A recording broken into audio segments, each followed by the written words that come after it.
మిథున రాశి వారికి ఈ వారం సానుకూలమైనటువంటి గ్రహస్థితి ఉన్నది. కారణం ఏంటి అంటే గత వారంతో పోల్చుకుంటే ప్రతికూలించేటువంటి గ్రహాల యొక్క సంఖ్య తగ్గింది, అనుకూలించేటువంటి గ్రహాల యొక్క సంఖ్య పెరిగింది.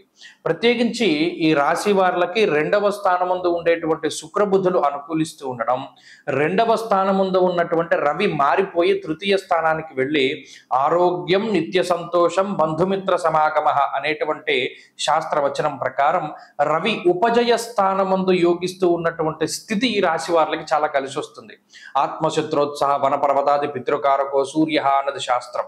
ఇక్కడ రవి ఉత్సాహానికి కారకుడు. తృతీయ స్థానం సహజైన వదేచ్ఛాద భక్ష విక్రమ సోదర అని అన్నారు.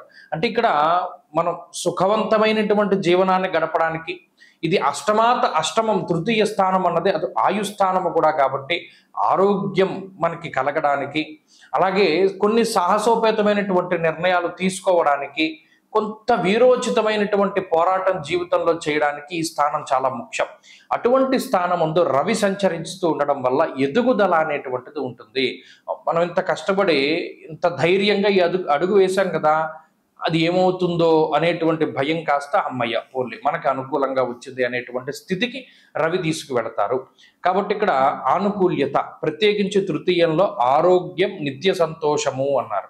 అంటే ఆరోగ్యం ఉంటుంది, ప్రతినిత్యము సంతోషం ఉంటుంది, బంధుమిత్రుల యొక్క కలయిక ఉంటుంది, అర్ధలాభం ఉంటుంది, పుత్ర సౌఖ్యం ఉంటుంది, ఇష్టసిద్ధి అన్నారు. అంటే ఏదైతే వీరు అనుకుంటూ ఉంటారో అది కలుగుతూ ఉంటుంది. ఇది రెండవ స్థానంలో ఉన్నటువంటి శుక్రుడు, బుధుడు, రవి ఇచ్చేటువంటి అదృష్టమైనటువంటి యోగము. అందులోనూ బుధ శుక్రులు కలిసి ఉండడం లక్ష్మీనారాయణ యోగంగా జాతకంలో చెప్తారు. సాధారణంగా ఈ రెండవ స్థానంలో కూడి ఉండడం అది కుటుంబ సౌఖ్యాన్ని కారణమవుతుంది.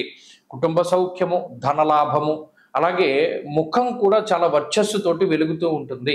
ఇప్పటివరకు దీనంగా ఉండేటువంటి వారు కొద్దిగా ఆనందంగా ఉంటారు. కాబట్టి ఈ వారంలో ఉండేటువంటి ఫలితాలని చాలా శుభ ఫలితాలుగానే మిథున రాశి వారికి చెప్పచ్చు. అటు ఆర్థిక ఆరోగ్య పరిస్థితులు, ఉద్యోగ వ్యాపార పరిస్థితులు ఇవన్నీ కూడా అభివృద్ధిలో ఉండడానికి ఎక్కువ అవకాశం ఉంటుంది. దానితో పాటుగా మానసిక ప్రశాంతత వృద్ధి చెందుతూ ఉంటుంది.